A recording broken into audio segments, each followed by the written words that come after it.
10-minute or so break, sort of roughly in the middle of the meeting, but obviously I'll try and sort of time that for a logical place in the discussion. So somewhere around about the middle. Okay, with that, Dave, hand over to you for the coordinators. Thanks, Ian. Thanks, Ross. Before I put up the slides, I just wanted to provide a little background and touch on some of the points that Ian and Ross already opened with. And firstly, this measurement conceptual framework session will be a little different than the June and September sessions. In June, we really focused on the conceptual. In September, we started actioning those conceptual decisions. Now we're moving back to conceptual a little, as Ian mentioned, because we need to wrap these up so we can move forward. The big difference that you'll notice between this session in June and September is we've really focused on a few key issues. And this was for three main reasons. The first is staff's of the view that once we get through these four issues, there won't be any barriers to us developing a good version of ED76 and ED77 so that we can bring those back to you in December. The second is when John, Eileen, and I were going through the instructions from the board in September, we went through all of them and we tried to identify the instructions we thought were the most significant. And we identified these four, and then one more. One was on historical cost and what the measurement techniques were. We also developed a paper on that, but it felt convoluted in rereading it. We realized that once we got through our initial measurement decision, that paper would be much easier to write. So just emphasizing Ross's point that we are working on the remaining instructions in the background.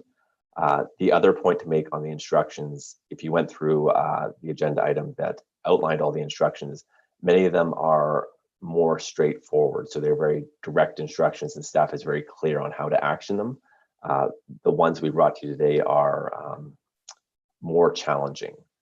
And that leads into the third reason why we only brought you a few key issues today. And that's really because we wanted to give the IPSASB lots of time to discuss each of these issues. Each of the issues that you're seeing today have come to the board in one way or another before, so you've seen them. So that means that staff's been working on them for a number of months now. And I don't think they're the most technically complex issues, but they are the most challenging issues.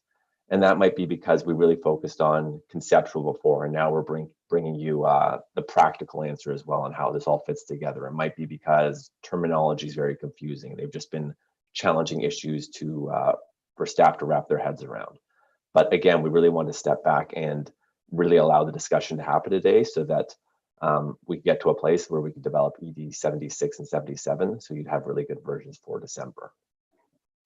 I'm just going to put up the slides now and go into the coordinators report. From my perspective in developing the coordinators report, I think this is a good thing. At this point, it felt like less of a coordinators report for me in that the conceptual framework and measurement projects are so intertwined now. And John, Eileen, and I are working so closely together. This was a very easy report to write. We've always been working close together, but in this case, and maybe it's because there's fewer issues as well, it just kind of laid out very well, and all the issues we were working on for this meeting were all very intertwined, and this report came out very easily. Two things that really stood out for me when we were writing this report is first, the image on this slide. If we went back to June, this page would have been blank. And I think that's really a big step forward for the IPSASB in that one of the main objectives of this project was to clarify measurement throughout IPSAS. And I really think this image really puts together what the IPSASB's been working on for the past few months and really shows how far we've come. Because like I said, back in June, this was just a blank page. And I think this really shows to constituents how the IPSASB thinks of measurement. Dave, can you bring up slide 2 full screen if that's the one you're on? We're just seeing the title slide, Dave. Oh, sorry, I switched on my screen. Hold on, I'll stop sharing and I'll share again. Yeah.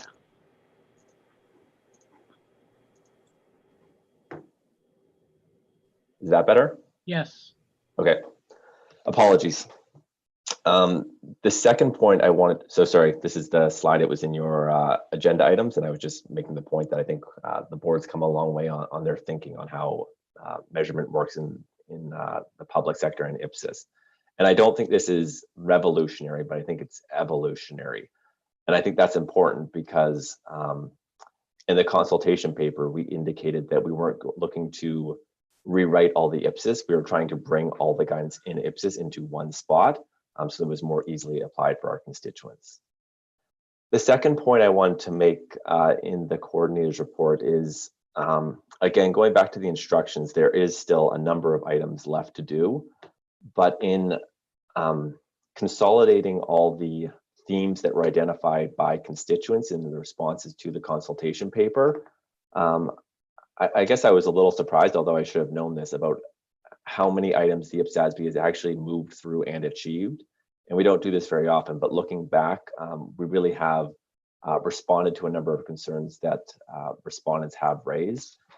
And again, it just, when I was putting that together, I guess it shouldn't have surprised me, but it did actually surprise me when I looked back and saw how much the IPSASB actually made it through. So Ian, I'll pause here for a second, as I always do after the coordinator's report, to see if there are any questions or comments. Okay, thanks, Dave. So are there any questions on what Dave has said, either in his general introduction or that commentary there?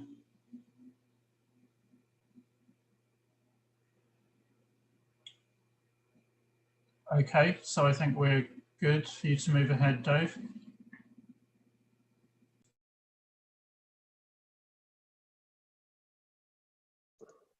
The first issue that we wanted to discuss is current service value.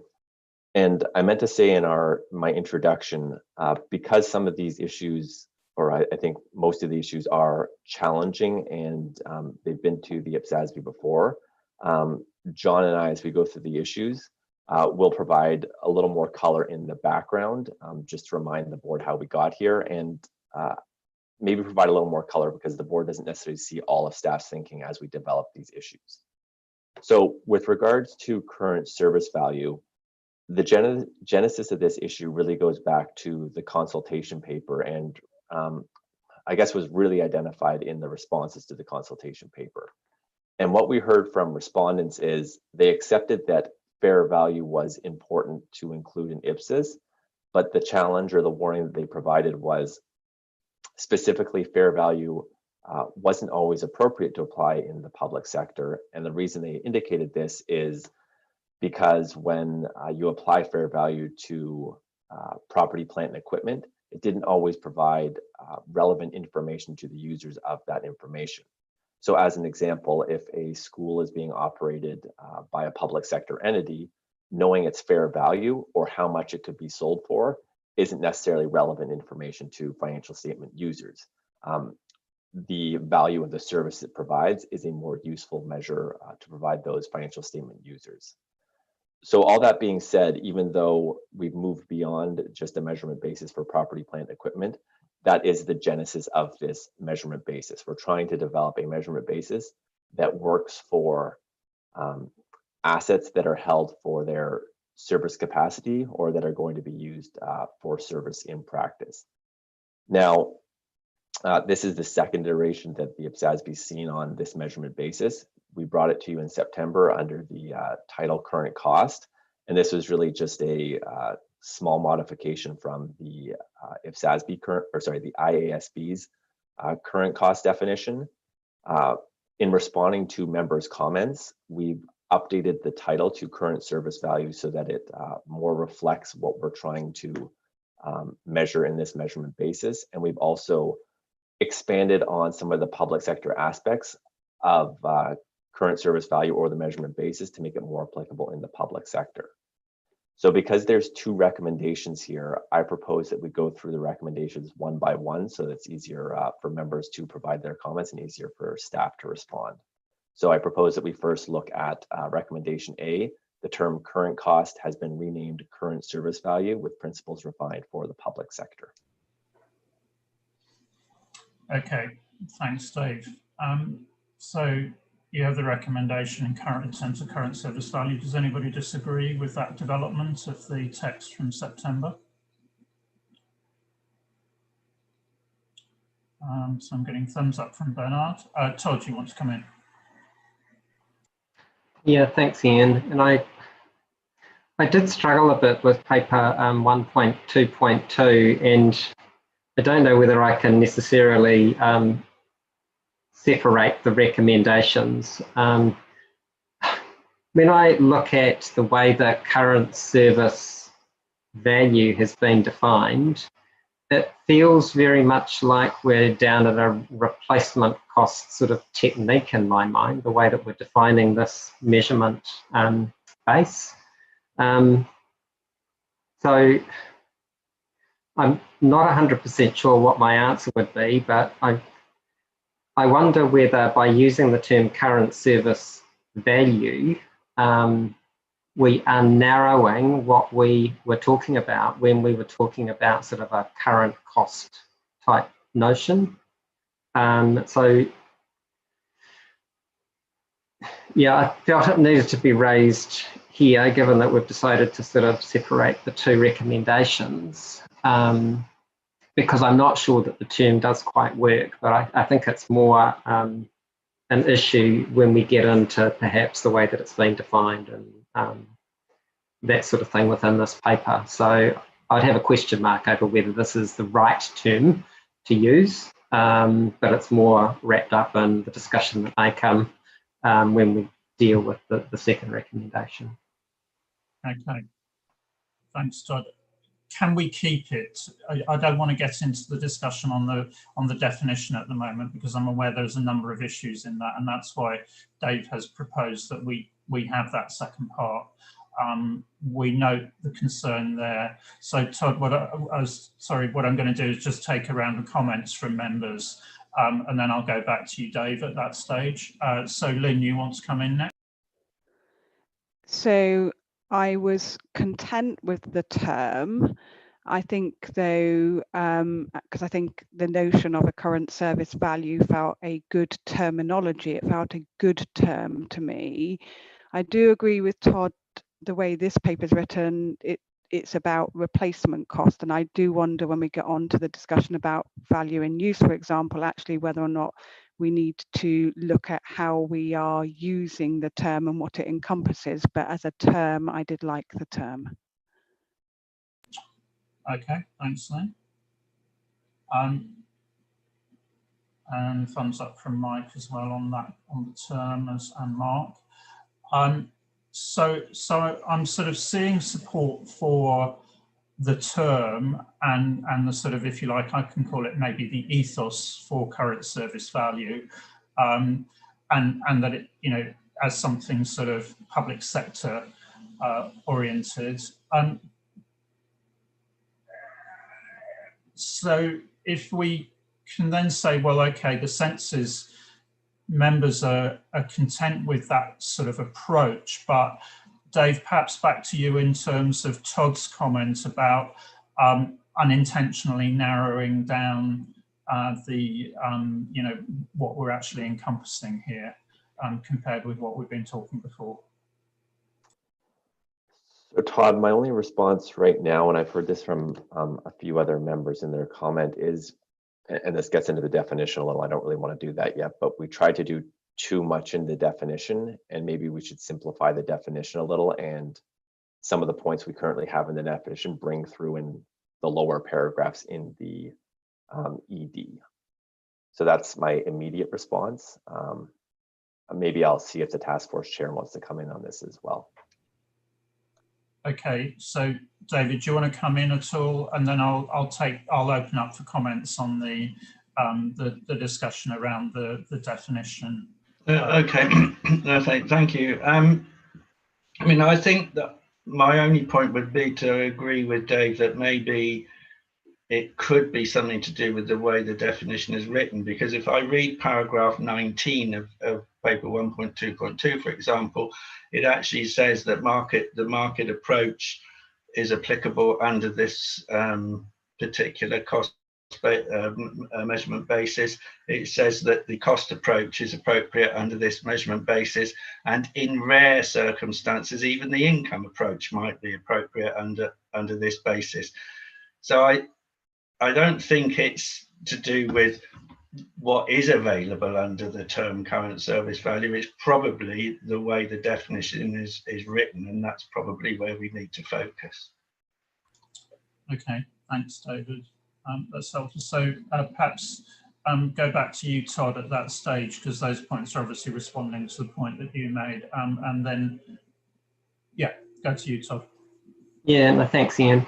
I hear what people are saying in terms of, you know, paragraph 19, and that it talks about the three approaches. The actual term, though, current service value as a term, doesn't conjure up in my mind using a market or an income approach. It very much feels like it's the cost approach by using that term current service value, because how do you come up with a value for the service that you're getting out of the asset unless you're going down sort of a cost approach? So I think that was my concern with the actual term, and that, as we've talked about, does come out in the way it's been defined, but it feels very much like it's narrowing it really to a cost value, despite the fact that the paper talks about the use of market and income in the way that you could get to the current service value.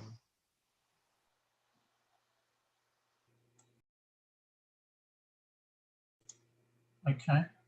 So, I mean, clearly there is some more work to do just in terms of how this is positioned. In the I think we've had the debates around the applicability of the three different approaches. So I think, Todd, your challenge is really around just, does the term or the description at the moment actually capture that? But I think in, what staff were trying to do was move away from current costs, because that very much rooted you in that, towards something that built a bridge towards service potential, and getting that concept that what we were talking about was service potential. So, I mean, in terms of, I'm not hearing disagreement with that, having that, which is a public sector term, and that it encompasses those three approaches. I think probably what the next step is actually to work on the definition, as David suggested, and to see if in doing that we can sort of address the points that you're raising there, Todd, so that, that feels right. Scott? Yes, I was kind of reacting to Todd's comment in this as well. Yeah, when I read it, I just looked like, I thought it was the replacement cost definition just redone. And I think just having the word replacement cost, Dave, I don't know if you gave any, maybe you look up your sources for another word other than replace. That may be a way to sort of get you away from that reading. It reads like replacement cost. Okay, thanks, Scott. So take comment from Lynn, but I wouldn't propose to discuss it further in terms of, I think we understand the sort of concerns that board members are making about the definition, and there clearly is some work to do to finesse that. Lynn? Yeah, I just guess I was going to come in with when I saw the term current service value, I didn't then leap to thinking it was replacement cost until I then read the paper, and I felt that maybe it was just that some of the other concepts of when you might use income or market approach needed a bit of work. But I would be against going back to a term that had cost in it or replacement cost in it. I liked the wider term. For me, it felt a wider term that encompassed service potential. Thanks, Lynn. I think that's helpful, and certainly when I saw support from around the board for use of that term, I think the area that we're in is actually how we describe that, and also the the questions about the definition at the moment, that it's too much towards replacement cost, and that's probably a question of staff maybe just slightly overbalancing in terms of trying to address earlier comments from board members. So I'll take comments from Lucy and Lindy, and then I think we've got sufficient on this one to move on. Okay, I'll take Patricia, but I'm not going to take any more comments at that stage. I think we have a way forward. So really just picking up points here for staff to address in taking things forward. Okay, so Lucy. Yes, thank you, Chair. Yes, I agree that there should be some. We have to revisit the definition of current service value. And I suggest that for comprehensive understanding of such justification or the explanations or the definition of these two of current cost and current service value, that should be as a way forward. I think that this should be included in the basis for conclusion when we develop the ED. In paragraph 18 of the agenda, that is page 17 of the PDF, the staff has enumerated the IPSASB where it is expected that the current service value is applicable, and therefore examples will be developed for illustrative purposes. However, there are only 4 IPSASB that were mentioned: IPSAS 17, 21, 32, and 40. Considering the current definition given to the current service value, I suggest that the staff also consider as well the applicability of the term to IPSAS 16 investment property and IPSAS 31, and perhaps there should also be further study on the impact of this definition, because current cost has been used in IPSAS 1, specifically paragraph 133, and IPSAS 10, paragraph 31. So just for the staff to consider when the ED would be developed for this measurement project. Thank you.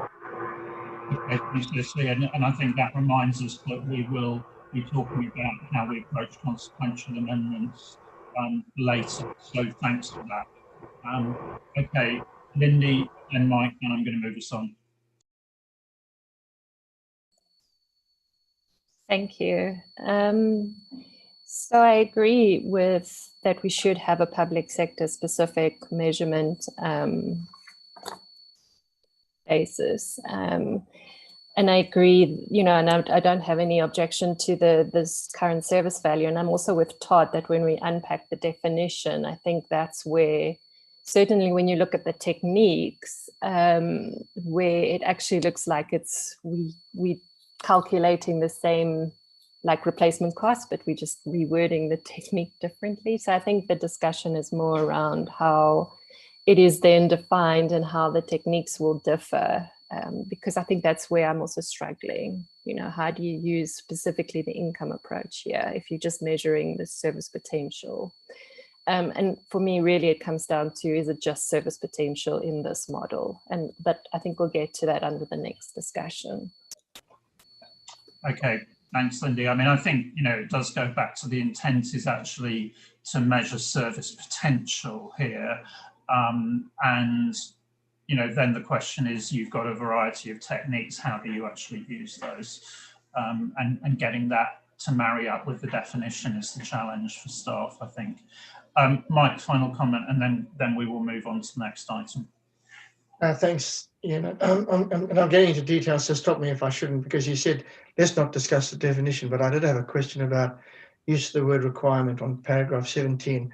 But I'm happy to delay that if once we get into definition discussions, we'll write to Dave about it separately. So I think, you know, in terms of where we've got to, you know, I think we've got support for the use of, agree. Concept and you know, title current service value, unless we find something much better. I think, you know, we've got the agreement that you have the 3 techniques that are potentially relevant. The question is, at the moment, and this is back to Todd's point, those don't come through in terms of the definition. So staff need to do more work on that. So I think, probably in terms of use of time for today, Mike, back to your comment, I think it would be useful just to pass the comments on particular issues in the definition to Dave, and then staff can actually work their way through that.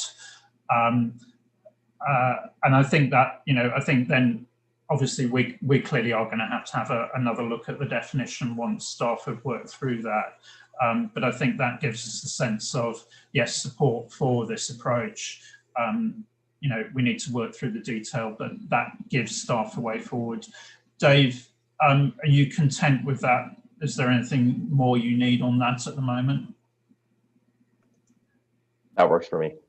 Okay, but I think with that exhortation that, where members want to provide comments on the definition and the challenges at the moment, that's certainly welcome, either through email or if appropriate, through a quick discussion. I think that really helps with those sorts of things. So I think that invitation is there. Okay, so with that, we then move on to the next item, value and use. And I think, John, you're leading on this one. Yes, that's right. Thank you, Chair.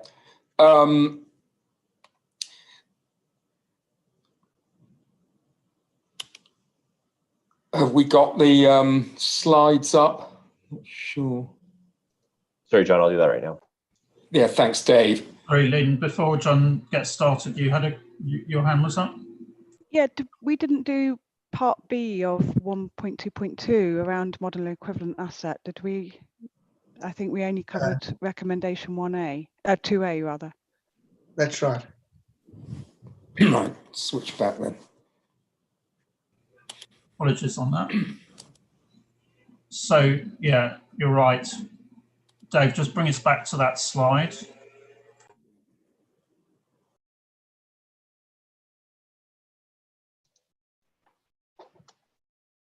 So the second, and sorry, I thought, sorry, Ian, I thought you wrapped this all up. I thought we were doing B as part of members would identify through email whether they had specific concerns with the definition, but I'm happy to take any comments on the definition now, which is recommendation B. Okay. So, Lynn, you wanted to raise a point? So the point I had on this is whether or not this definition applies to land and how it applies to land. I have written separately to Dave and John on this point, and they have agreed to give it some more thought before the December meeting. But we came to this a little bit in the discussion at the last meeting around do you not apply this definition to land, or if you do apply it to land and the land you require for the new asset is smaller than the land you actually own, what does that mean in terms of how you value land? And I think that needs some more work. Okay, so I think, as you say, Lynn, that certainly is a matter for discussion with staff. I think it's also a question as to whether it's actually how we address it in the standard, because clearly there's a question as to whether this is actually a principle or whether it's more how this gets implemented in practice. And there probably is some question around how it interfaces with what the valuers would do in practice. So I think that's where we need to have the discussion. So, okay, we've got that point logged for next time. Camira. Thanks. Well, I personally disagree with the staff recommendation. I consider the new definition is too restrictive because it's only focusing on operational capacity. And actually, when you read the paper and the reasoning behind, or what was the problem behind creating a new measurement basis for public sector, it was the problems in the application of fair value, the highest and best use. And we are not addressing this with this definition because it's just too short, too restrictive. So my suggestion would be, if possible, to take like as basis the definition of fair value and make the modifications that are needed in order to address the problems in the application. So in that way, we can address this issue from from the very beginning. So thanks. Okay, thanks, Camilla. So I think that fits with the request to staff to actually go back and have a look at the definition, because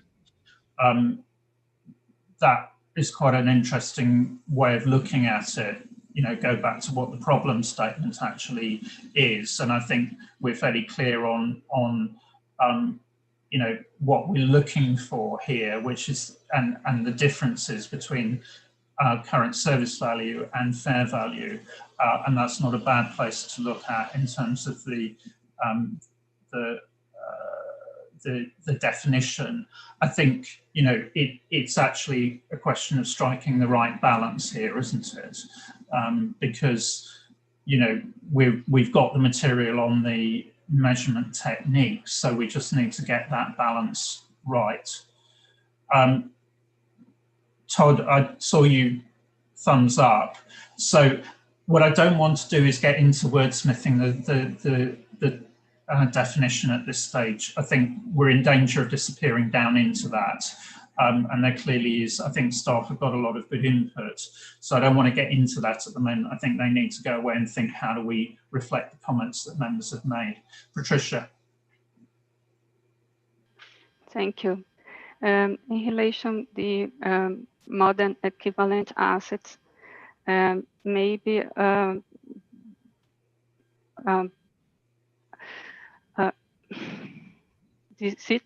treatment is the same of the, it's similar, the highest and best use of in fair value, because this establishes the evaluation assumptions. I think it's not the term in the definition, but the description of assumptions for evaluation. For example, in fair value, highest and best use is not in the definition of fair value, but it's an assumption. And in my view, the modern equivalent asset is can be treated as an assumption too. It's yeah, thank you. So thanks, Patricia. I think that's helpful, and I see thumbs up to that. So maybe we're trying to get the definition to do too much, and I think that go back and have a look at the analogy with fair value, you know, which is the point you're making. It's also the point that Camilla made. Actually, that may well be a helpful way through for us. So thanks, thanks for those comments. I thought very helpful. Okay, so we're ready to move on to value and use now. Okay, that's good. Thanks, everyone. Good discussion.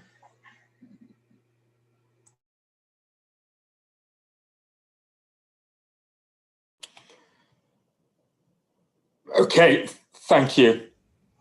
Yeah. Just a little bit of, this is agenda item 1.2.3. Just a little bit of background before we go into the recommendation. At the last meeting, staff, we discussed whether or not the existing definition in the framework should be retained. That definition covers both cash generating and non-cash generating assets. The two options in paragraph 6 were to retain the current definition, i.e. the September meeting proposal, which we were asked to reanalyze, or to modify the definition so that it only includes cash generating assets and is aligned more closely with the ISB definition. Those definitions are given in paragraphs 7 and 9. The core of the analysis is in a table, table 1, below paragraph 13. And the recommendation is that, firstly, we should retain value in use as a measurement basis. but that the definition should only relate to cash generating assets. And the revised definition should align more closely with the definition of value in use in the IASB's 2018 framework. Now, I'll be honest, I started this analysis from the position that I was skeptical about restricting the definition just to cash generating assets for the reasons given in the advantages column for option A.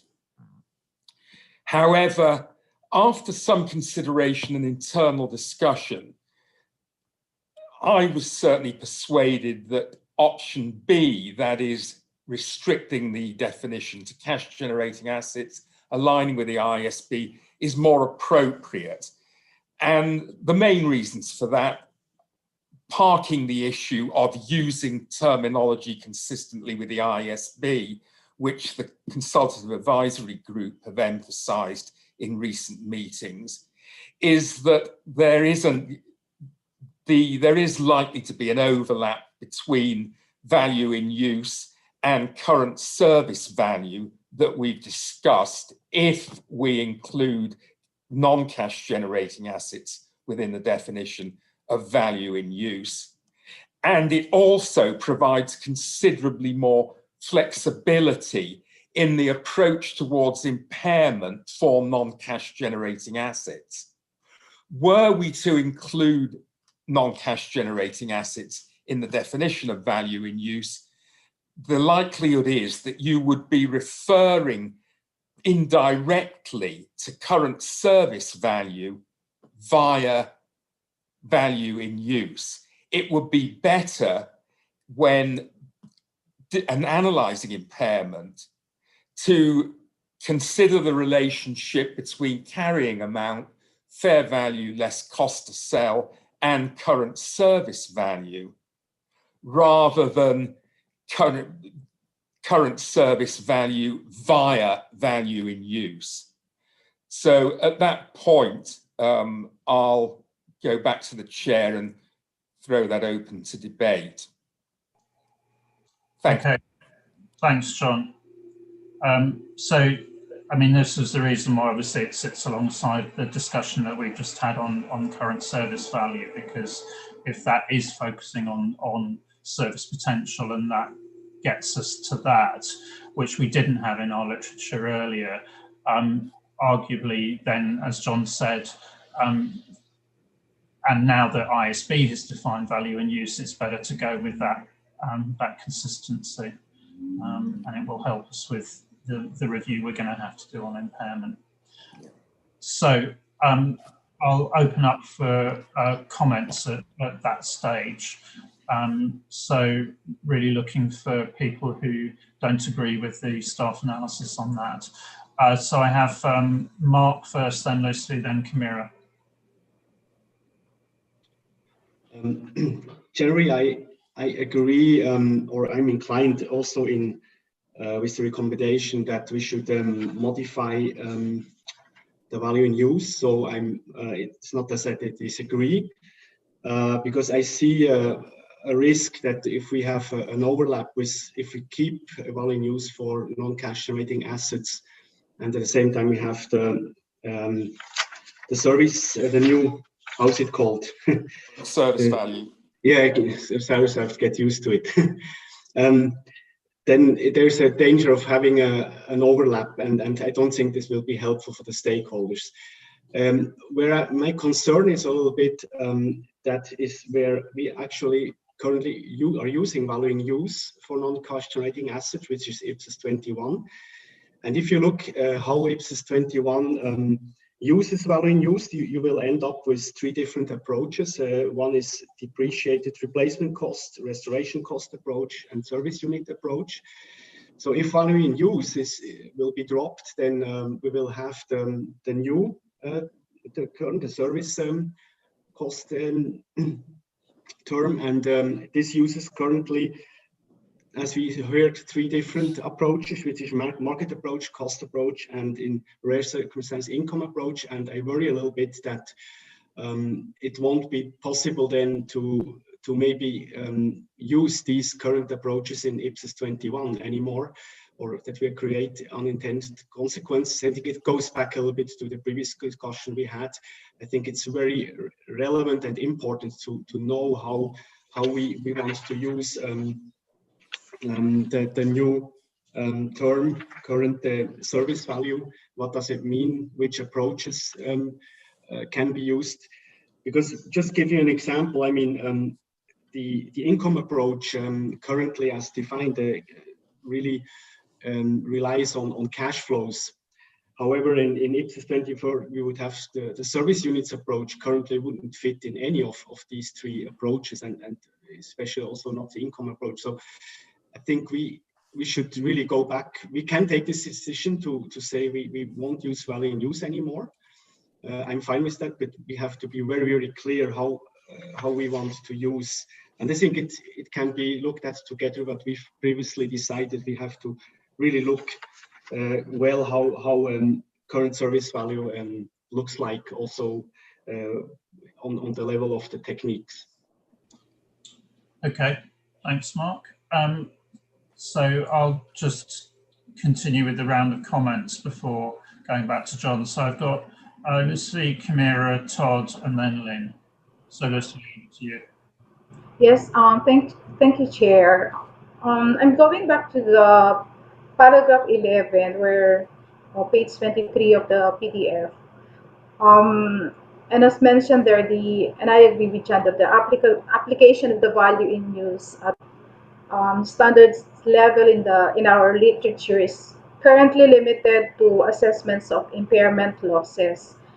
As for the non-cash generating assets under IPSAS 21, value in use is, we're comparing it with the assets fair value less cost to sell, and whichever is higher, and it is determined to be the recoverable service amount of the non-cash generating assets. And then the non-cash generating asset is impaired when the carrying amount of the asset exceeds its recoverable service amount. In IPSAS 26, the value in use is compared with the assets or cash generating units fair value less cost to sell, and whichever is higher, it is determined to be the recoverable amount of the asset, the cash generating unit. While I don't have any objection with the staff's recommendation to retain value in use as a measurement basis in the IPSAS framework and modifying it to relate only to cash generating assets, I would like to emphasize that doing so will render incomplete now the definition of recoverable service amount under IPSAS 21, which is the higher of a non-cash generating assets fair value, less cost to sell, and its value in use. So I would like to pose a question. Does this mean that the measurement basis current service value, if we will adopt it, will replace value in use in the definition of the recoverable service amount under IPSAS 21? Thank you. Okay, thanks, Lucy. So I'll come back to John to cover comments at the end. Yeah, okay. Just, if that's okay, John, I just want to take a round of comments and see where, you know, what members' thoughts are and where their concerns are, and then ask you to respond. Yep, so fine. We've got Camira, then Todd, then Lynn. Thanks. Well, I have some issues with this staff recommendation. I actually would prefer option A, to keep the current definition of value in use applying for cash generating and non-cash generating assets, in part for some of the reasons that Mark already mentioned, that the unintended consequences in IPSAS 21 for about those three approaches that probably will not be applicable anymore. And actually my suggestion would be maybe to retain also the current definition of value in use, but try to improve the wording, because actually the actual wording is somehow very lengthy, and in comparison to ISB definition, which is short and simple, we can take some of the terms there to improve the current definition, but not to restrict it only for non-cash for cash generating assets, because otherwise people, when I first read the paper, it's like, okay, what we are trying to do is just to split the current definition of value in use, creating a new measurement basis that will be current service value to address the non-cash generating assets, and then we will have value in use. So this complexity is not necessary. So I would rather keep the current definition, so alternative A, trying to improve a bit the wording to make a bit more compatible to the current ISB definition, but also enhancing the non-cash generating assets. Thanks. Okay, thanks, Camilla. So go to Todd and then to Lynn.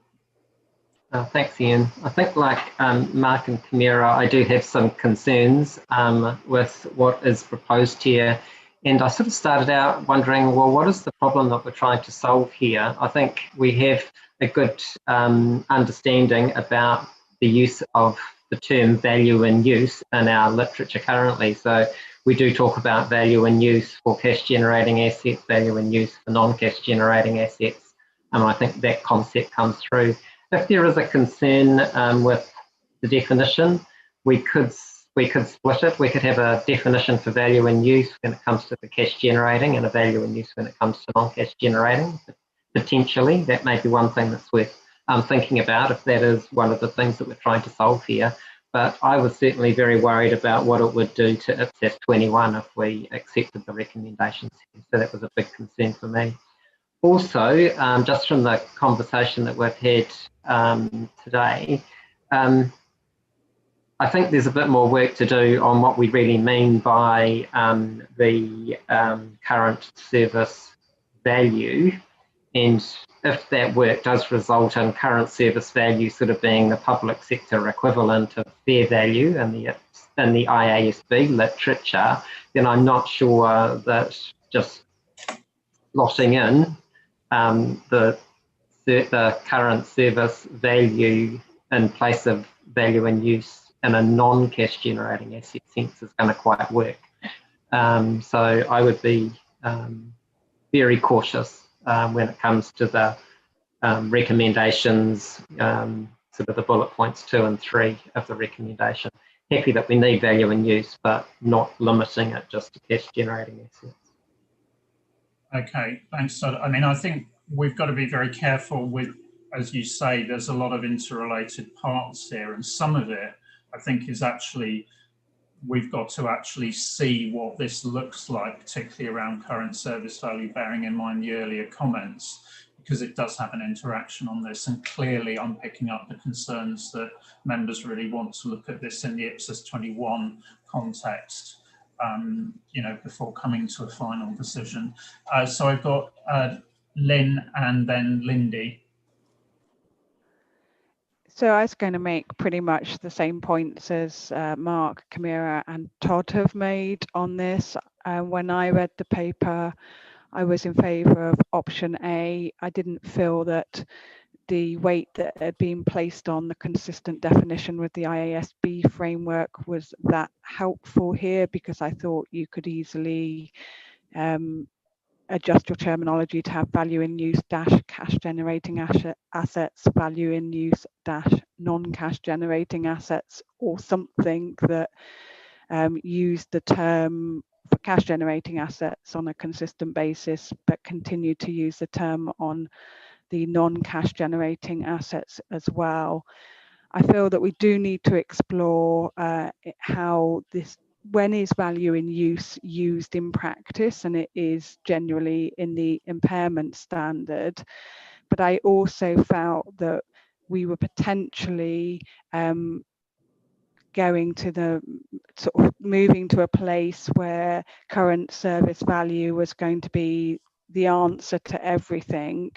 And I did question that when we're in historic cost as well. So I think we need to think about both being in a current value model as well as historic cost model to see if that does work as well. So my position was I was in favour of retaining it, and therefore option A. If we are not going to do that, then we need to make sure that what we replace it with works under both models. Thanks, Lynn. I mean, I think, you know, one of the things we have to do here is arrive at clarity. What we're trying to do is arrive at clarity. And so certainly I'm hearing members wanting to explore what the impact of current service value and a narrower definition, the ISB's definition of value and use, would do to our impairment standards. That certainly appears to be the piece of work that needs doing at this stage. But I think we need to bear in mind that point about clarity and not having overlaps between our various different bases. So that's going to be one of the things we need to do. So I've got Lindy, Mike, Patricia, and then I'll go to Thomas from the CAG perspective. But if I can summarize where I think we get to is, whilst there is some support for the view that we should take the further thinking from the ISB, the real question comes up in terms of what's the impact on IPSAS 21, because that's where value and use is actually used in practice.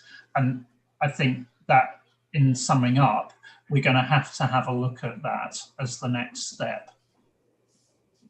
Okay, so I've got Mike, then Patricia.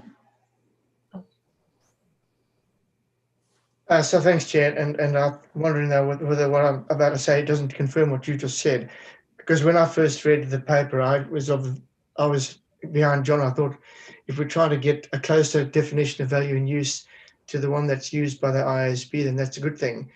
And that's where we land now anyway, that might well be the outcome. So, but I hear the arguments that are being made by Camira and others. So I'm sort of halfway between at the moment. Yeah, noted. Thanks, Mike. So Patricia, and then Lindy, and then I'll go to Thomas. Yes, thank you.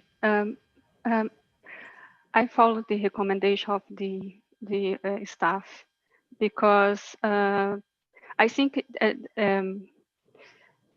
are implications in relation to the IPSAS 21, but I think the approach was sought in the context of fair value, and when we try to adapt for the context of other bases, it's very, very complicated. I try I analyze the possibility to change an exit value, because fair value is an exit value, for the context of entry value. It's very complicated, because if in my view, what would be the possibilities? Adapt the fair value for entity specific, but if I adapt the fair value for entity specific, we don't have a exit value. And if I try to, if I use the current value as an entry value, I don't meet the attributes of the value in use, because this I agree with the recommendation, because it's very hard and difficult to adapt the approach to meet the attributes of the value in use. Thank you. Thanks, Patricia. It does show, how difficult it is, and we do need to have a look at that interaction with fair value. In looking at the way forward on value and use, but also bearing in mind that current service value is very much entity specific, and we need to keep that in mind as well. So I go to Lindy, and then Thomas has been waiting patiently. Thank you. And I guess what's difficult here is that we're trying to solve an IPSAS 21 problem now. And maybe that's too premature. Because I just looking at our ISB definition, and when we were looking at our conceptual framework, we knew we had a problem with IPSAS 21 as well, and we haven't gone back to look to see how we're going to calculate the present value of the entity's remaining service potential. I don't know how you can do that, even using the current service value or the current service value that we're proposing now. So I think retaining the definition that we have in the IPSASB framework doesn't solve the problem that we have in the IPSAS 21, which then got me thinking, well, you know, if we're going to look at IPSAS 21 again, would we use value in use, or would we come up with a different way of calculating or testing for impairments? Which then got me thinking, well, should we rather just align with the IASB's definition and leave that to calculate the present value of blah, blah, blah, and then have a different way of calculating impairment for whatever is in IPSAS 21. Which then got me thinking, but then shouldn't we have that in the conceptual framework? But I think we're trying to solve too much now. So I'm kind of where, and I feel like a bit of a sellout that we align to the IASB's definition. And whether or not we include it in our framework now, I guess, is a question, because it's not solving the problem, which is what we have with non-cash generating assets. But I don't know if that's what we want to do now. Thanks, Lindy. I think you're right to remind us about that existing problem that we had with IPSAS 21 already post-conceptual framework. Thomas, and then I'll sum up where I think we've got. Yeah, thanks, Ian. I think this is just to kind of re-emphasize what has been written already in the paper regarding using terms or terminology which is coming from the ISB and from IFRS standards. I think the CAG discussed that in the context of the new IFRS 13 for fair value, but this is certainly a general recommendation to use terminology only in the same way as it is being used by the ISB. I think this is leaning a little bit towards what Todd's proposal was, to say probably you should think about splitting the measurement basis in two parts, one for cash generating assets, which you would call value in use then, and one for non-cash generating assets. And this is what Lindy as well said as well. You need to think about how to solve the IPSAS 21 problem, then probably using another terminology, but not value in use, because this is something which is understood differently now. We're looking at the ISB's definition. So I think that's just coming from the discussion which we had in the CAG. I don't have the perfect solution. I'm just saying, be careful not using the same term in a different meaning, because that will definitely confuse constituents. We get repeatedly requests to compare IFRS with the IPSAS standards. And I think there are already differences which are conceptual. If there are differences which are kind of light by accident and not to be explained well, I think that will confuse constituents to a large extent. Thanks, Thomas. So, I mean, clearly, and I'll pass back to John in a moment,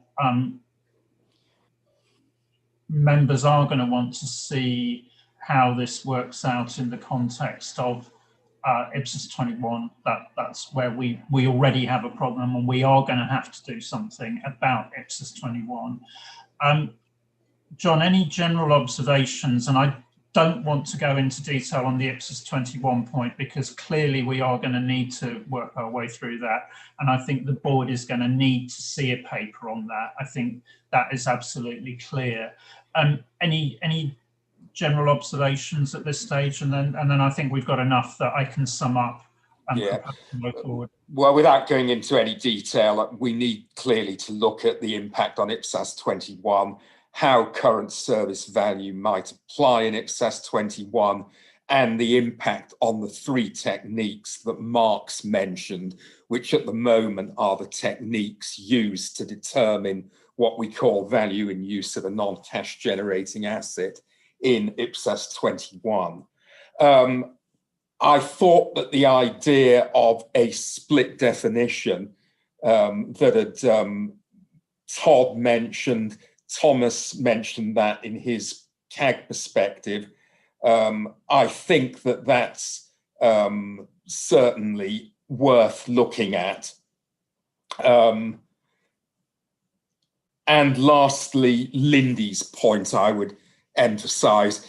One of the reasons we arrived where we arrived in this paper is because the definition of value in use of a non-cash generating asset in IPSAS 21 isn't consistent with the framework. And that's because it doesn't include the proceeds of disposal. So I think Lindy's point is a valid one, that simply retaining, perhaps in modified wording, the existing definition, or even moving to a split definition, isn't going to resolve issues with IPSAS 21. On the other hand, we haven't done a post-implementation review of IPSAS 21, but I certainly haven't heard too many complaints about IPSAS 21 in practice. So I think we do need to bear that in mind. And lastly, responding to Camira's point, yes, I think we can look at the wording we've currently got, and certainly I think the ISB's wording is more economical, but so we'll look at that, but I don't think wording changes are necessarily going to resolve any of the substantive problems that we've talked through for the last 25 minutes. So Ian, back to you for your summing up and reaction to that. Okay, thanks, John. Helpful reaction there. So I think, listening to members' comments, I mean, I heard support for both moving to the narrower ISB definition, but also support for retaining the existing definition. Clearly, the root of the problems that we have here, and I think that's really now emerged, is IPSAS 21 and what this means in practice, because we do have a standard that is not consistent with the conceptual framework. We already had a problem there. It seems to me that actually we do need some further analysis then about the impact of the earlier decision that we've made in terms of current service value. So if you play that through logically, what would that do in terms of the approach to impairment going forwards, recognizing that there were some concerns that we've got to address about the actual definition. But if we, that's one piece of work. Then we need to follow through the consequences of that into what might be the consequences for IPSAS 21. Does that help with the problem that we've got at the moment? And I think then the other contingency is to see if we went ahead on the narrower definition of VIU, which would resolve the problems that Thomas was referring to in terms of the fact that value in use does now have a clearer definition from the ISB's conceptual framework. Can we address the issues through that combination, or have we got to do? Is there something else? And I think we're going to have to see that approach taken forward. So we have current service value, we've worked that through, then we see what the impact of that would be on IPSAS 21, then what problems have we still got to solve, and are those addressed through the using sort of a definition of value in use based on the ISB's definition, or have we got to take a step back? And do we need to retain the existing definition or something different? So I think those are probably, if you like, in terms of stepping through it, that's the way forward. Now, nobody has questioned the need for value in use. So I think, clearly we're going to end up with current service value and value in use. The question is, how is value in use determined, and also, you know, what are the impacts of the various options on that on IPSAS 21.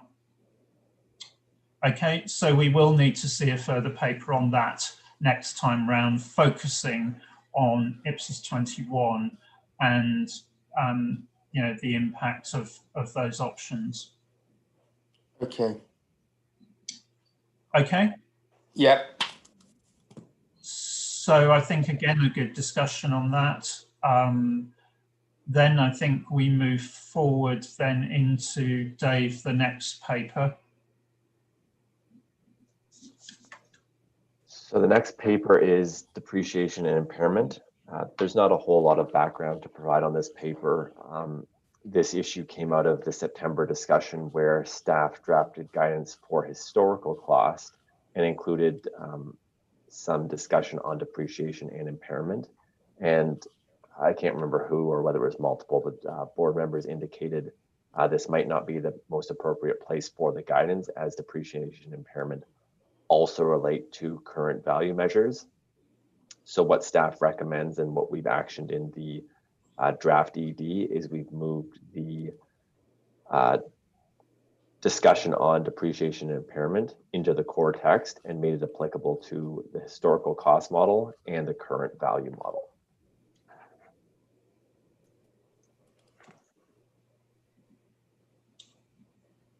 Thanks, Dave.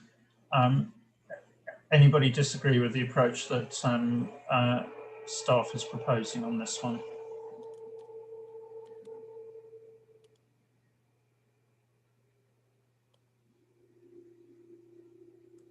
Okay, Todd, and then Lindy. Thanks, Ian. I think clarity around this is helpful.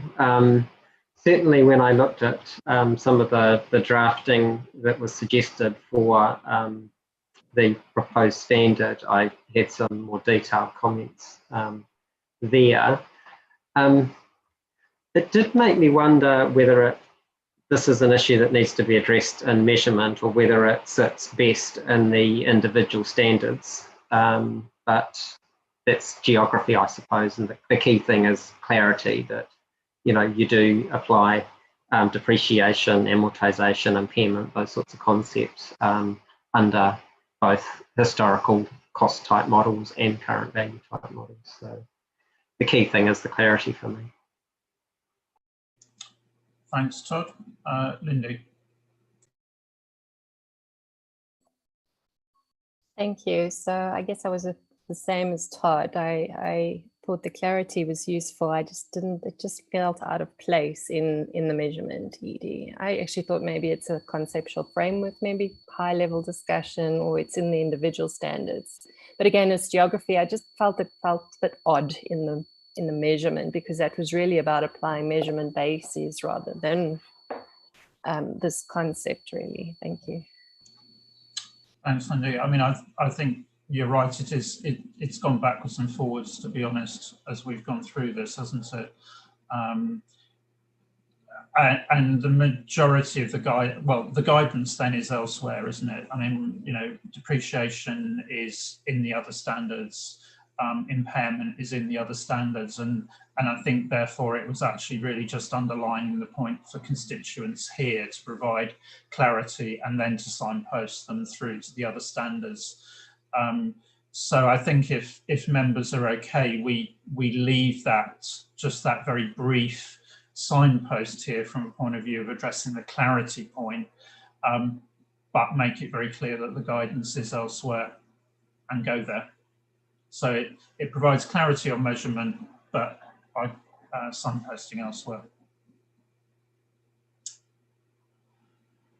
Okay, so if we move on that basis, Dave, then move us into the next paper, which we will need to step through in various different stages. So if you can introduce that. So the next paper, at least from my perspective, was a challenging paper to write. It went through various iterations. So I thought I'd provide a little background on the different iterations of the paper, because I thought that might help board members along and see the struggles that staff had. So this entire paper, again, started from the September meeting where initial measurement guidance was initially included in historical cost. And the IPSASB agreed that initial measurement was probably consistent across all measurement models and should be elevated to the core text. So staff drafted a paper, and the initial version of the paper really focused on recommendation B, indicating that initial measurement should either be at transaction price or deemed cost. And the first comment that I received back was, what do you mean by initial measurement? And that's really where the paper began to grow. And the reason why this is an important issue is because the way staff had always understood initial measurement, or at least how I'd always seen it in practice, was initial measurement occurred at the transaction date. So if you purchased a school that was going to be used, whatever you paid for that on the transaction date, that was your initial measurement. And then subsequent measurement occurred on day 2 or after that. But what was interesting was the IPSAS don't apply initial measurement, initial recognition, or subsequent measurement consistently throughout the literature. Another interpretation is initial measurement and initial recognition occur when you first recognize assets and liabilities in the financial statements. And then subsequent measurement would be in subsequent sets of financial statements. So I guess where staff ended up on all this is, I don't want to overblow this issue, but we want to be very clear in this paper what we were referring to as initial measurement to help the board make their decision on whether they agreed with the initial measurement concepts we came up with. We propose being clear in the conceptual framework and ED measurement on what we mean by these terms. Staff did not hear this issue raised by constituents in responses to the CP. Staff is not aware of this as being an issue in practice. So we propose that we wouldn't make consequential amendments to all the other IPSAS. If we did identify any areas that were troublesome in practice, we would propose amendments through consequential amendments, but we're not aware of any of those right now. So I just wanted to level set this paper and provide a little background before I actually got into the recommendations. And the way I wanted to move through this paper was I will go one recommendation at a time, and I have one slide for each recommendation. And the only comment I would ask to the IPSASB is, because a lot of the confusion comes around terminology, let's first go through the concepts, and if you agree with the concepts, and then happy to massage or change terminology as you see fit. It's really the concepts I wanted to agree with. So the first recommendation is that initial measurement is applied when an asset or liability is first entered into the entity's records.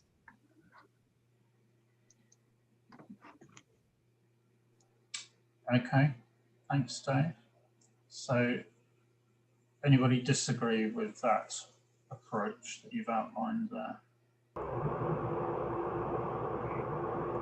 So I've got Lynn, then Mike, and Lucy, then Patricia. Thanks, Ian. I guess there's a difference between, to my mind, and we use the terms a bit interchangeably about initial recognition, initial measurement, and subsequent measurement. So I guess my first question is, in your presentation, Dave, you used 3 terms, like I say, initial recognition, initial measurement, and subsequent measurement. And I just wonder if we ought to have 2 terms, initial recognition and subsequent measurement. And we've added in this term initial measurement, but I wonder if actually what we mean is initial recognition. And if we don't mean that, if we then do, I'm confused if we don't mean initial recognition, because we then say initial measurement is at the transaction price, and we'll come on to questions about the definition of transaction price.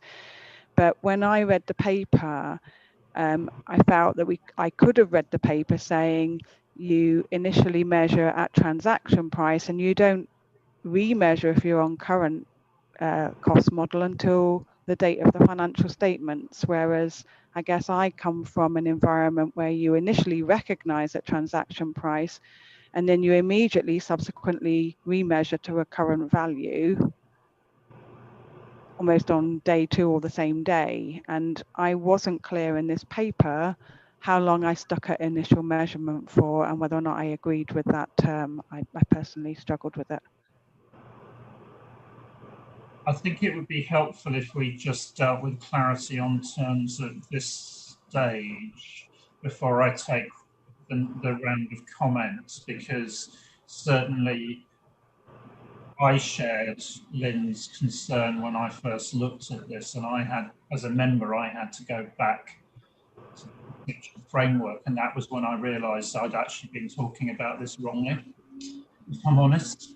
And the conceptual framework, I'm going to go back to you, Dave, in a minute, just to clarify this, because it is one of these things where we don't use the terminology consistently. And when I reread it, and I had to really get my head around this, that we talk about recognition in the financial statements. And what we were actually talking about here was not recognition in the financial statements, it was actually the initial book entry.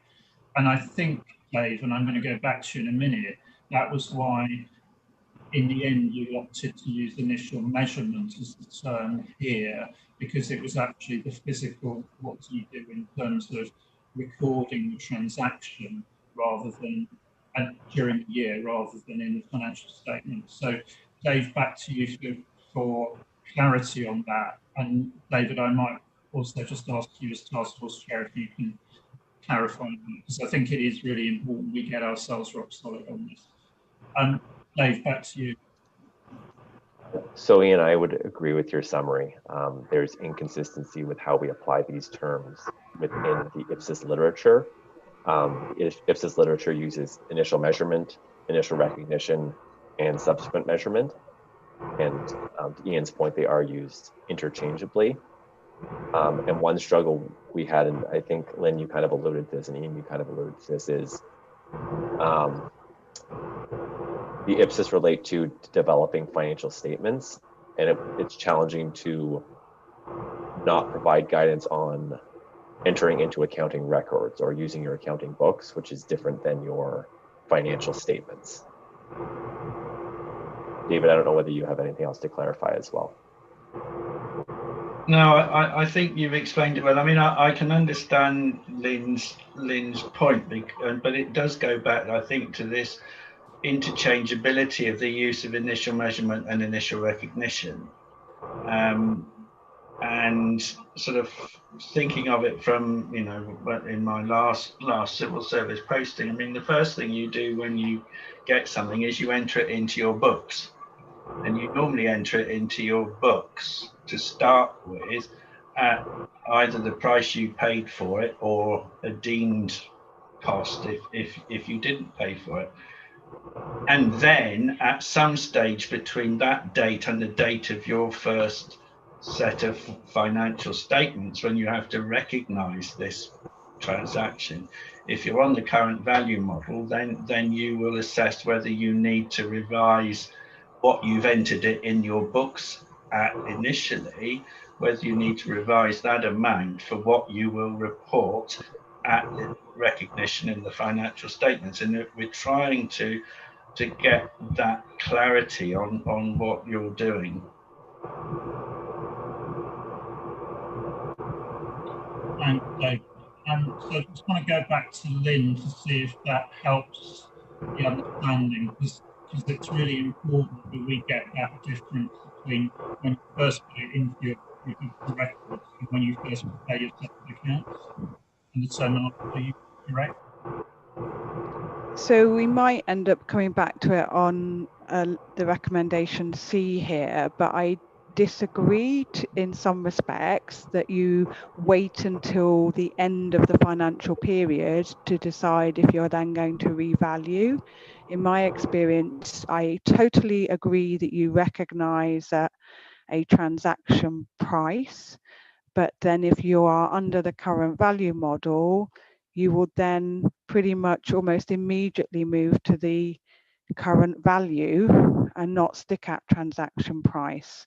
And I was confused, and maybe this is a point of disagreement between us, but when I read the papers as saying to me I stuck at transaction price until the end of the financial year, and I don't agree that that's right in a current value model, and it does have quite a significant impact in the reported result if I was in that situation, if that is what the paper is suggesting, because actually often your current value, if your current value is higher than your transaction price, if you don't move to that current value almost the day after initial recognition at the transaction price, then you potentially don't recognize the right depreciation charge in that period if you wait till the end of the period in order to revalue. So I think there are 3 points. There are the transaction price. There is then, to my mind, an immediate revaluation if you're under the current value model and not wait to the end of the period. And this paper seemed to be telling me I needed to wait to the end of the financial reporting period before I considered moving to a current value, and I disagreed with that. Okay, thanks then for being clear. So you're supporting the point about transaction price at initial measurement. It's then when those subsequent book entries kick in. Can I just, I just want to just check whether that's inadvertent in the drafting to try, because I think there may be a sense that staff were perhaps have tried a little too hard to draw the distinction. David or Dave, and then I'm going to go back and take the other comments. But it sounds quite nerdy, but actually I think this is quite important. David. Okay, yeah, thank you. I mean, I think it might be inadvertent in the drafting in a way, because I think, Lynn could be right, but she could be wrong. It just depends on what the entity's policies are, because I've worked in an organisation where we did not routinely update. We might have done it once a quarter. So, if you got nearly 3 months between your transaction date and when you started to update, that would be fine. Some places don't even do it until they need to prepare the financial statements. It very much depends. But the point is that if your financial year is your calendar year and you buy something in the middle of the year, when you prepare your first set of financial statements, so that's in 6 months' time, between the middle of the year and that first set of financial statements, you will, if you're on the current value model, sometime in that period, you will have had to have adjusted your transaction price to get your the value that you're reporting in your first financial statements. When you do that is a policy choice for the entity concerned. So I think it probably is a inadvertent drafting issue, but the point that is that there are these 3 particular dates. Thanks, David. I've seen thumbs up from members, and I think that's a helpful clarification. What I'm going to do now is then just move on round and take the comments from members. And remember, we're on the proposed approach in terms of initial measurement here. So I've got Mike, then Lucy, Patricia, and then Lindy. Thanks, Jess. The conversation, I support what Ian, at least what Lynn's been saying, and David's response to that. The whole focus so far has been on bringing into account the asset. I wanted to look at the liability. There may be circumstances where there's no present obligation because the asset's been given free of charge and therefore it's income. So I think it won't always be result in a liability being recorded. Thanks, Mike. Lucy, Patricia, and then Lindy. Thanks, Chair. Actually, I tend to agree with the staff recommendation on the term initial measurement, that it should be used, or it is applied when an asset or liability is first entered in the entity's record, or which is when the entity gains control of the asset or when it incurs a present obligation. Um, but I struggle on the term measurement in the financial statements, um, that it will be used, applied to reflect the approach to measurement taken in the financial statements prepared at the end of the accounting period, in which initial measurement takes place, and for subsequent accounting periods. I think the term subsequent measurement should be retained. Can we come back and pick your comments up on that? I want to focus on initial measurement and get us landed on initial measurement, and then we'll come back and take that comment later, if that's okay. Okay, thank you. Thank you, Chair. Okay.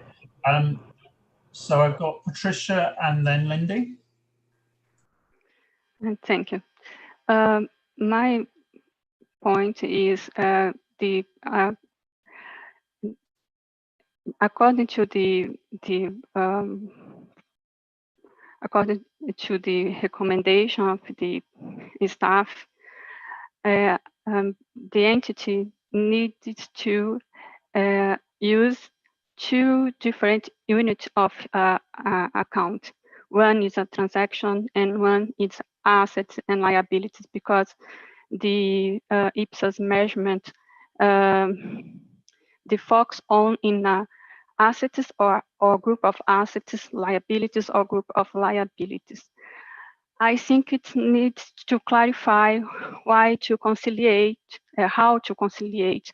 the transaction with the assets, the unit of account, assets or liability. And in relation to the record, it's not directly, because, for example, in PP&E, PP&E is a set of transactions, not one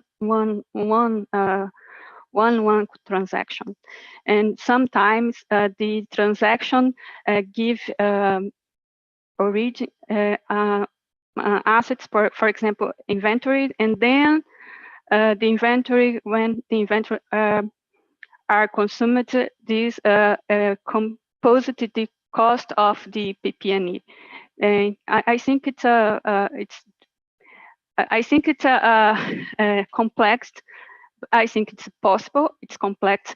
I'm not sure about the cost benefits of the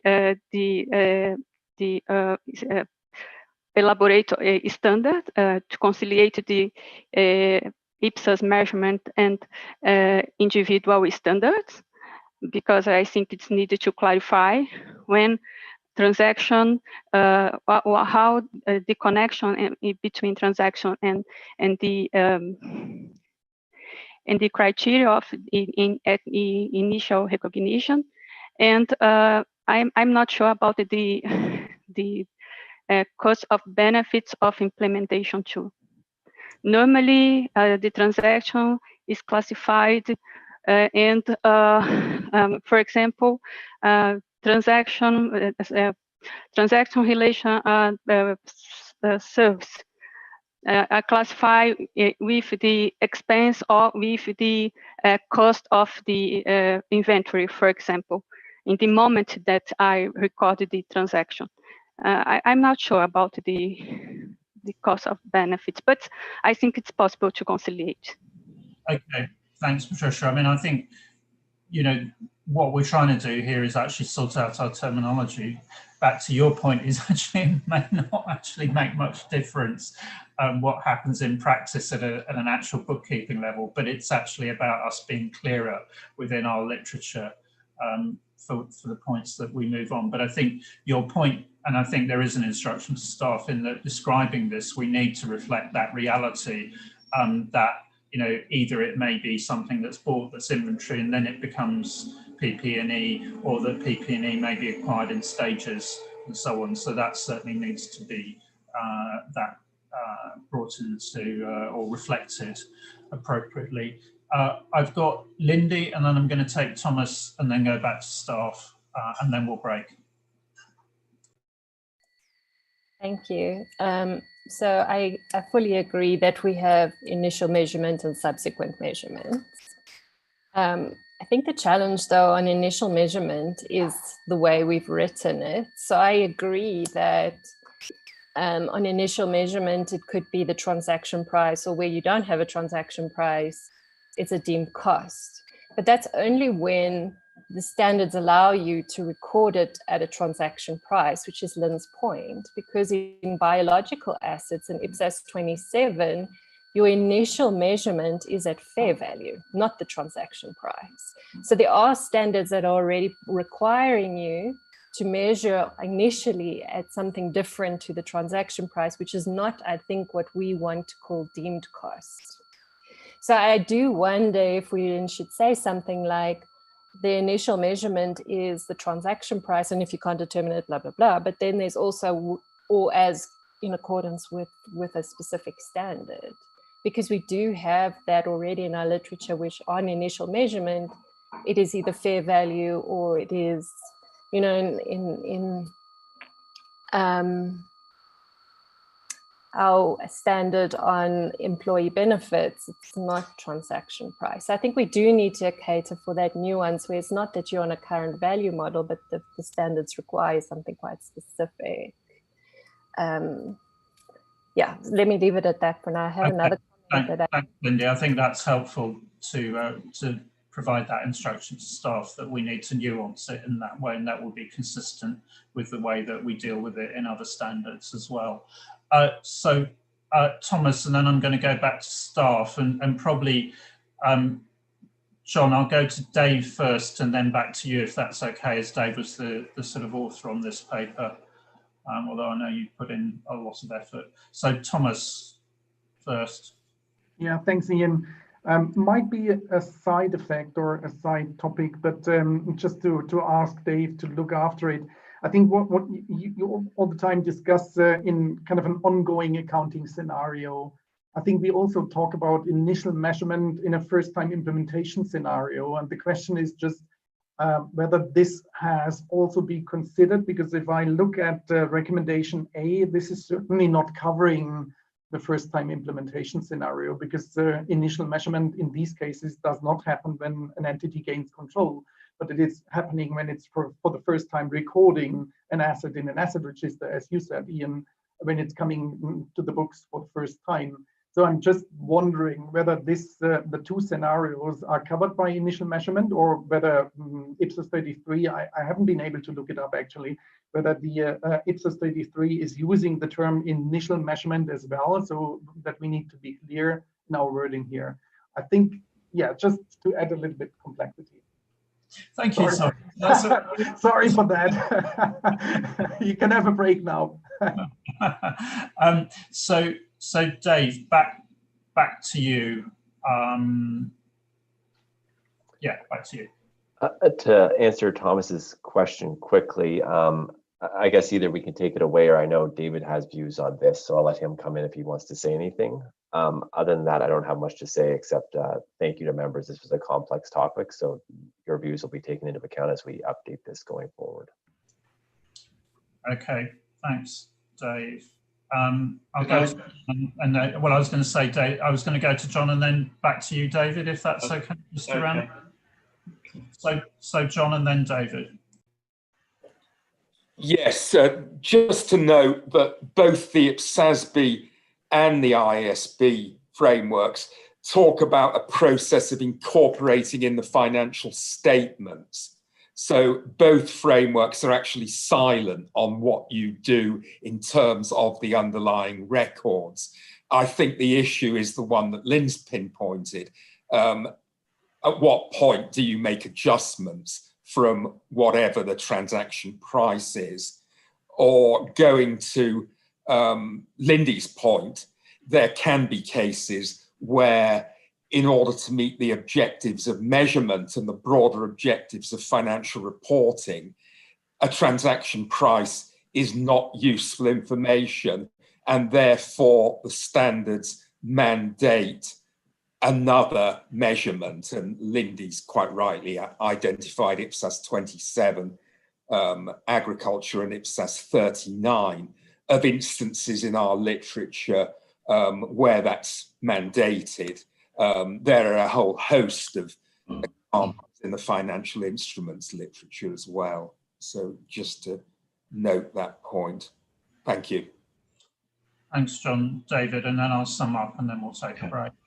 I just wanted to reassure Thomas that IPSAS 33 scenarios have not been forgotten, and at my insistence, paragraph 14F was added to make sure that at least first-time adoption was considered. But I think, you know, the use of the phrases initial measurement need to be, in some cases, will need to be looked at.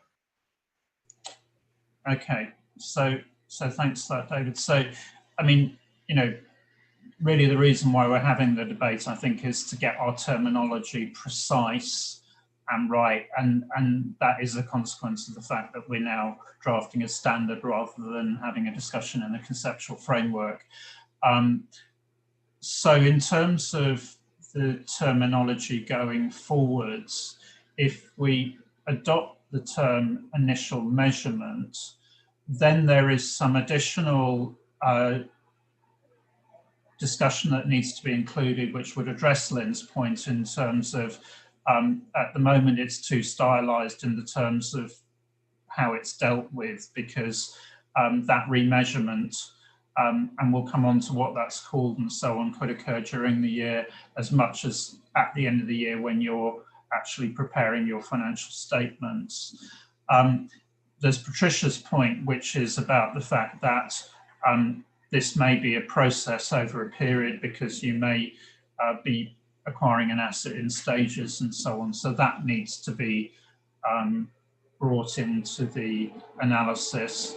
And there's Lindy's point, which is that there may be an override specifically at the moment in a different standard, and we've referenced IPSAS 27, but also IPSAS 39. So that needs to be picked up. And Thomas's point about you know, the use in IPSAS 3. So with those further instructions, then if we move on with the initial measurement approach, which I heard support for, subject to those. Okay, so thanks everyone. Thanks for bearing with me in terms of that went on a little longer, but I think it was necessary to ground us before we then move into the next sections of the discussion. So I think we are at 36 or 37 to the hour. So by my reckoning, if we take a break at that stage and come back at 10 to, whatever hour you're on, so just slightly over 10 minutes. And David will keep time for us and ring the bell a minute beforehand. Hopefully you might want to turn down your volume if his bell is as loud as it has been in previous times.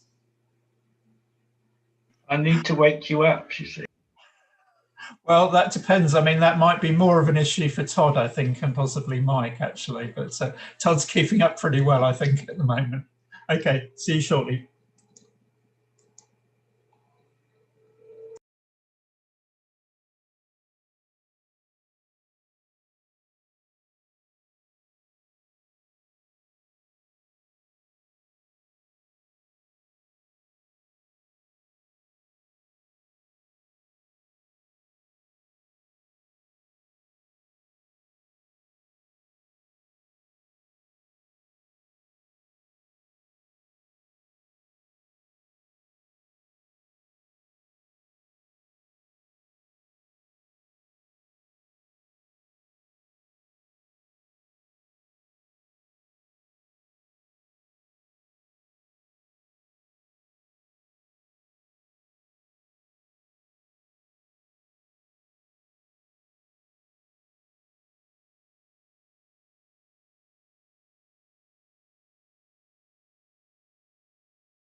Well done, David. Thanks, Rod. I haven't lost my touch. Not at all.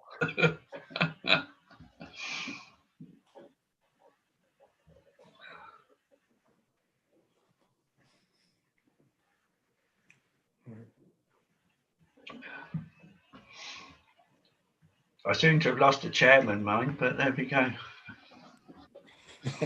Still got a minute. Yeah. Just in time. Yay.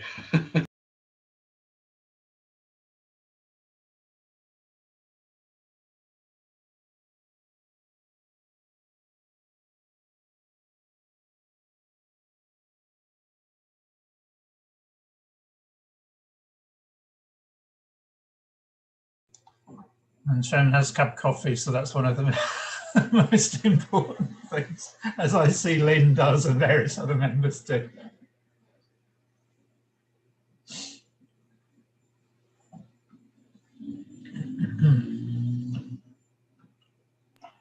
Todd's probably got matchsticks to keep his eyelids open. What you don't see is the caffeine infusion going in. Yeah.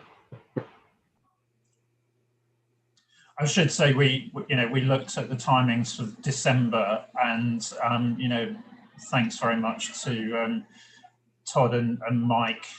Obviously, we had brought the start time forward an hour, and that was to accommodate all the various different time changes. But we do realise the ask that it puts on you, in terms of Todd, particularly the time of what time is it in New Zealand at the moment? Nearly 2 a.m. nearly 12 midnight. That's very much taking one for the team, but it's so sorry about that. Okay, so Dave, I think we're just about ready to go. So we move then on to the second recommendation. So the second recommendation, I believe we need to take into account comments from Patricia and Lindy, but the recommendation as written in the paper is assets and liabilities are measured at the transaction price unless that's unavailable, in which case you'd apply deemed cost.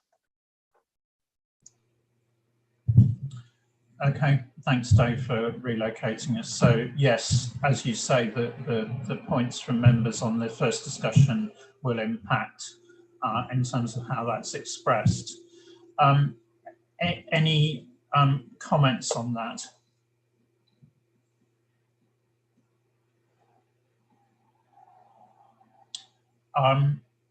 Yes, so I've got Lynn, then Todd, then Thomas. So I'm not going to go back over the discussion that we had. I had a question mark on the way transaction price is sort of written as the price paid, whether or not it should be something like consideration given. It felt an odd term to be saying the price paid. And then I also felt that perhaps we needed to look at the definition more generally. It just felt so very sort of prescriptive.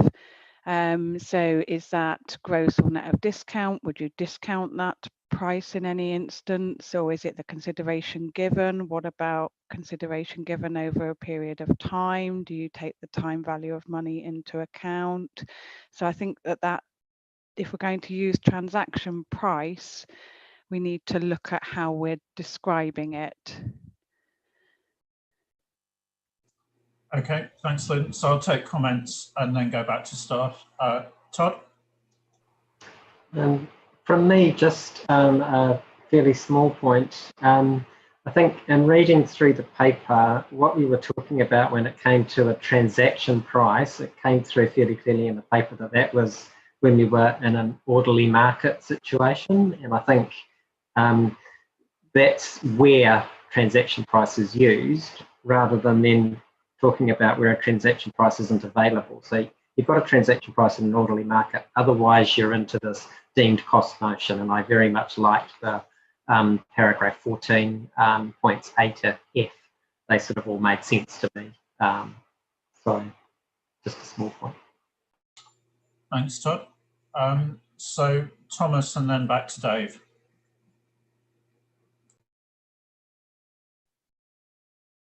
Yeah, thanks. Just very shortly to say that obviously as paragraph B, 2B is phrased, this is covering actually both scenarios, the ongoing accounting scenario and the first-time implementation scenario, because not available can include because situations where no consideration is given or where the information is not available, which is very often first-time implementation the case. So I'm very fine with this wording here.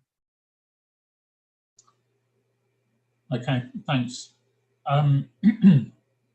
Dave, so clarification requested from Todd. Do you want to go back on Lynn's point though? So Lynn, we did talk about transaction price. This was a challenge because similar to initial measurement, it's used differently in different IPSAS. So we wanted to be careful how we tread on this term. We did talk about providing more detail. Where we landed was we wanted to allow constituents to apply professional judgment. So we didn't want to necessarily set up rules on whether discounting was in place, how to deal with transaction prices incurred over a period of time. That doesn't mean we can't clarify. That's just where we landed at this point, and we didn't go into it in the paper because we thought initial measurement was where we really wanted to focus in this paper. But I can definitely take that away and clarify. Okay, so thanks for that, Dave. Okay, so with those instructions to staff, then we move on to the third recommendation.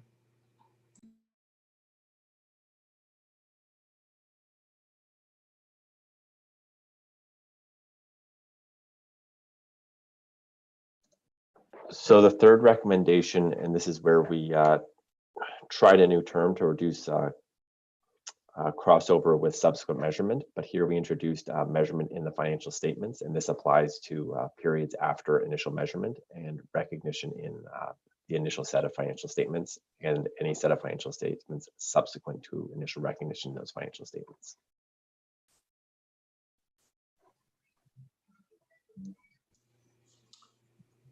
Okay, so open up for comments. And I think this was where this, I'm glad you were the first one back in. I was going to say this, we're back to your earlier comment. Okay, go ahead. Yes, thanks, Chair.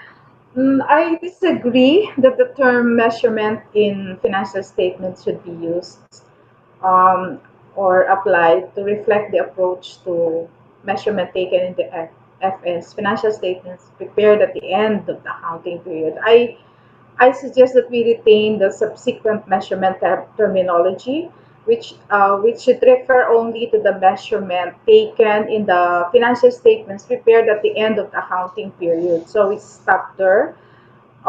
We don't need to specify that in which initial measurement takes place and for subsequent periods, because I cannot see any reason why we have to depart from the terminology that is also used by IASB and of course in our existing literature.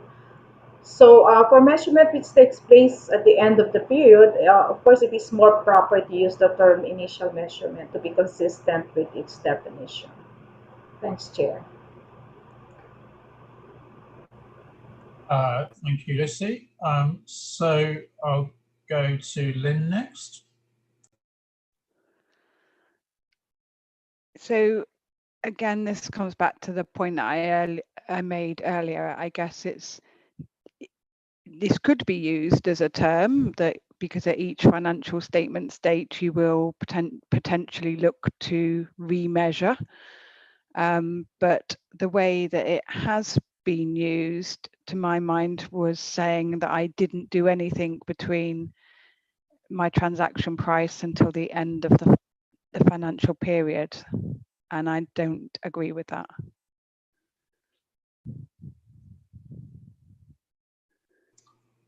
Okay.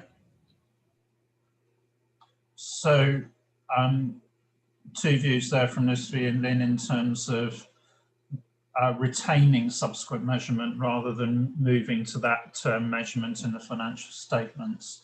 I think the challenge here is terminology and communication, isn't it? Because we've already come across Lynn's point that actually that subsequent, if I call it that subsequent measurement, could take place after initial measurement, but before the end of the year. It could be when you're actually doing the financial statements for the year. And I think that's very important in terms of going back to my own personal journey on this. When I then went back to the conceptual framework, clearly the conceptual framework talks about recognition in financial statements. And I think I'd certainly been guilty of using terms interchangeably.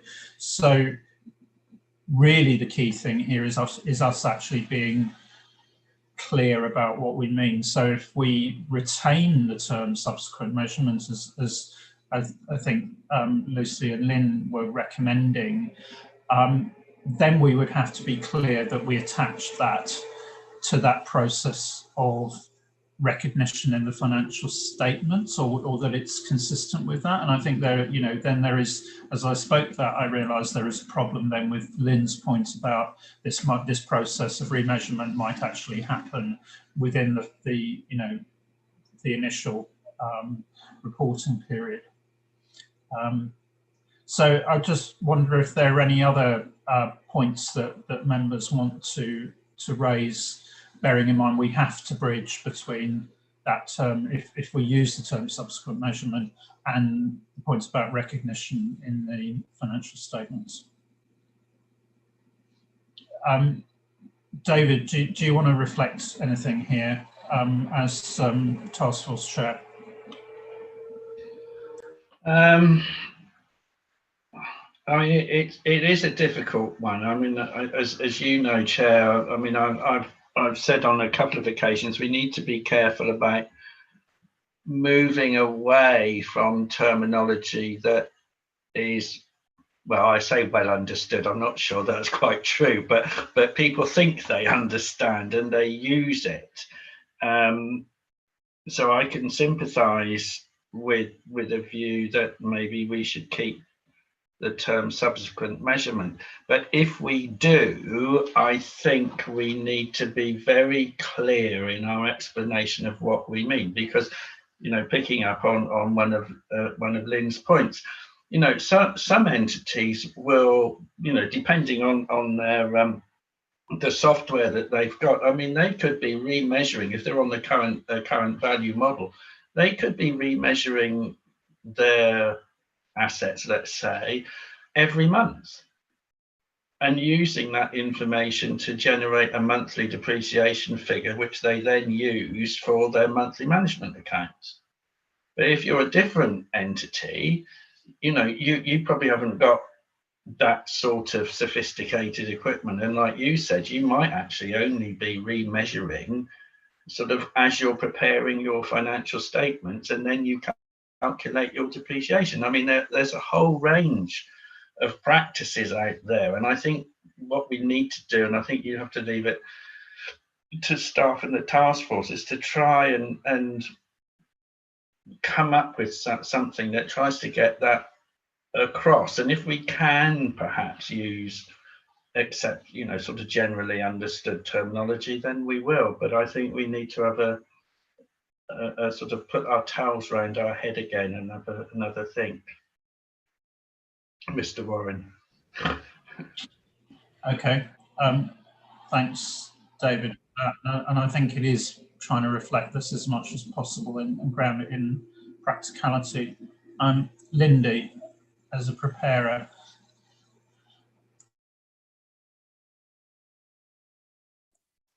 Sorry, I tried to invite somebody instead of unmuting myself.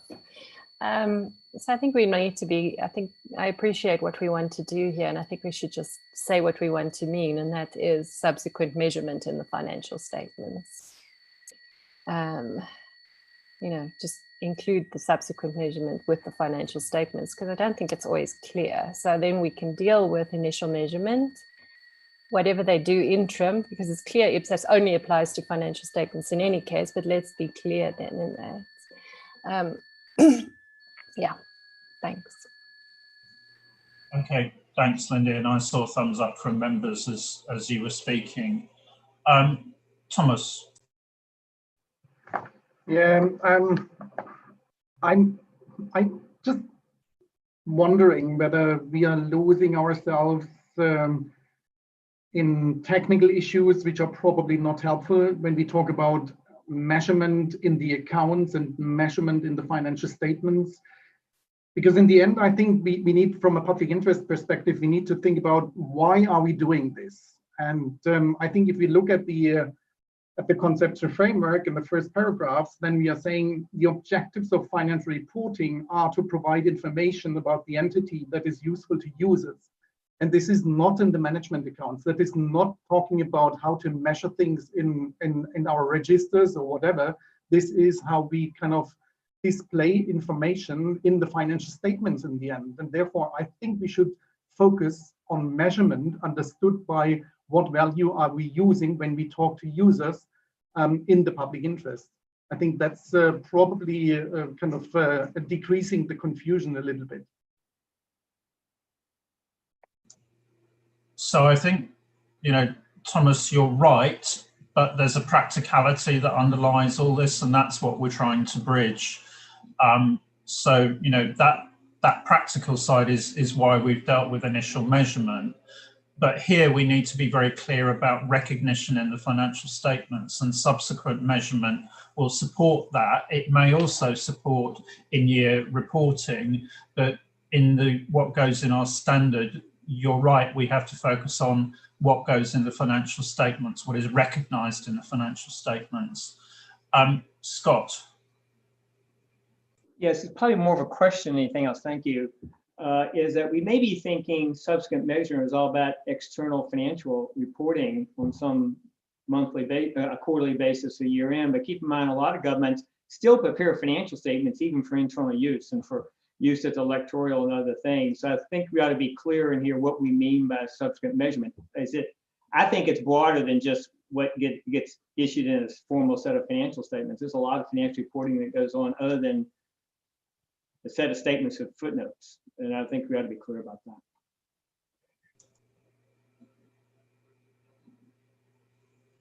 Thanks, Scott. That's a useful reminder. So I think, I think I'm hearing from members support for continuing to use the term subsequent measurement, but we need to be very clear about what we mean in terms of recognition in the financial statements. And so there isn't a, bearing in mind the comment you've just made, and I think Lynn's made, subsequent measurement would be a process that supports recognition in the financial statements, but it can be an active process, not just for those financial statements, but over the period, I think is the sense.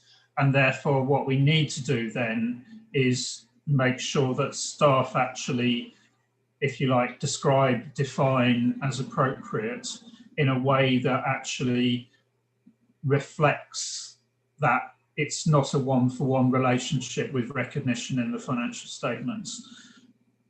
David, as Task Force Chair, does that make sense to you? Because you're going to be working with...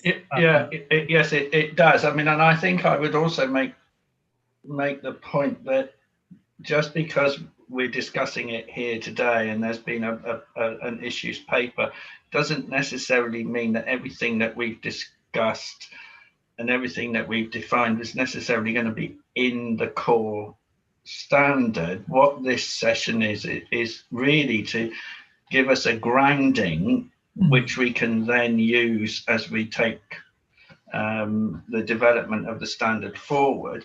Obviously, the discussion will be reflected in the BCs, but I mean that's really the point. So I mean I think Thomas picking up on your point, I don't think you need worry about we're starting to put bookkeeping stuff in an accounting standard, because that's not the point. But it's trying to make sure that the whole board sort of is understanding, you know, is on a level playing field. So I think we'll take this. We can now use this discussion to help us move forward. Thanks, David. So I'm just going to go to Dave and check whether on this third point you're now clear what's required. Yeah, and I would just echo what David said. I see, at least from what I've heard, the positivity for me is that it seems like conceptually the board agrees with what we're trying to get across, and terminology is something that I struggled with in writing this paper. And if we back off and revert to the older terms, that works for me as well. And agree with David on Thomas's point that we're not trying to add everything in this paper to the ED. It really was to make sure that everyone around the table was on the same page and they were understood what we were proposing. Okay, thanks for that. So take us on to the final point in this paper.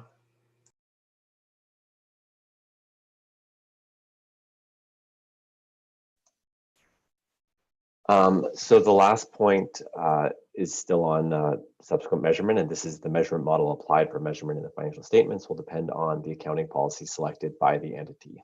And this is to make sure that you're reflecting the qualitative characteristics and takes into account the constraints on the information in the GPFRs.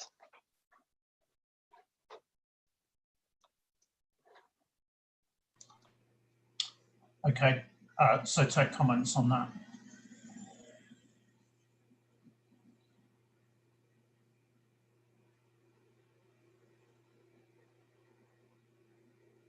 Okay, so I'm sensing members are happy with that recommendation. Lindy? Yes, but there's not always an accounting policy choice that the standards offer though. So I guess it's a general statement, but it doesn't always apply. Because if you are on day one, for example, if we call it day one in IPSASB 27, you use fair value again. There isn't necessarily accounting policy choice to go from historical cost to a current model. There's an option if you can't measure it at fair value, you move to historic or you use to a cost model. So I guess you just have to be careful with the wording, that it's not always the case, unless we're going to change the standards. Okay, thanks, Lindy, for that. And I think, you know, this probably does loop back to the original comment that Dave made, is this is not trying to actually really shift approaches unnecessarily, but it is trying to be clear about terminology, which we need to as we're writing a standard at this point in time, and to get greater clarity than we have had hitherto. That's really why we've been having this discussion. Okay, so with that, Dave, back to you from the point of view of the paper. Does that give you what you need in terms of decisions and instructions in terms of going forwards? Yes. Okay, so that's good. So that, I think, then takes us through the papers that you wanted to share today. I wasn't sure I'd been totally clear in my summing up on the when we were talking about value in use and the way forward. So I just wanted to make sure I've rehearsed appropriately the proposed way forward so that we're clear on what we're going to get back. Now, the concerns that members were raising were very much around how does this work in terms of fixing the problem that we have with IPSASB 21 and being clear that we already have a problem with IPSASB 21. And that's where value in use is used most in practice. So if you like, there's already a challenge that we have there, even although that's not the main focus for this project. we've taken the the decision to move forward with current service value, but we recognise that we've got some work still to do, particularly around the definition of that. Concerns raised on that earlier on in terms of that being too oriented towards costs and so on. So we need to get that definition, that description right. Then that has consequences for impairment. So we need to see what the consequences of that would be on impairment. Then the question is, I think, in terms of being clear going through, what does that help us with? What does that not help us with? If we took the staff recommendation then at that stage on taking a narrower focus on the definition, does that help with the remaining problems or does that not? Also, would retaining the existing broader definition help us more or less? So that we need to be very clear about, there's a number of different angles to this. What's the initial problems that we have? How does current service value potentially help with that? How would taking essentially an ISB definition of value in use help with the remaining problems? Or then actually, if you retain the current version, does that help or hinder? So I was just trying to be very clear about, because this is a complex area, but being clear about the components that we needed to see in order to arrive at a decision on whether to maintain the existing definition of value in use or go to the ISB's narrower definition. And I want to check people are happy with that analysis of where we get to. Lynn. Yeah, I'm happy with that analysis. Can we make sure that we explicitly consider how it works for both when you're both in historic cost and current value model? Okay, that's a fair challenge. So yeah, and I see thumbs up to that. I think that's important. Okay, so with that, I just want to go back to staff. John, are you happy that that breaks the problem down sufficiently to consider it? Because this is complex and I want to make sure that the expectations from the board are understood from a staff perspective. Yes, I mean, I'm reacting to something which has been developed over the last 2 or 3 minutes, but I think that does cover all the bases. The only point I possibly add is Camira's point that if, even if we retain the existing definition covering both cash generating and non-cash generating, can we make wording changes which make it more user friendly? But that's more an issue, I think, of drafting rather than of substance in terms of its impact on IPSAS 21. So yes. Yeah. I mean, I think that comes, if you like, it's downstream to that, let's look at the components of the problem and see where they get us to. Yeah.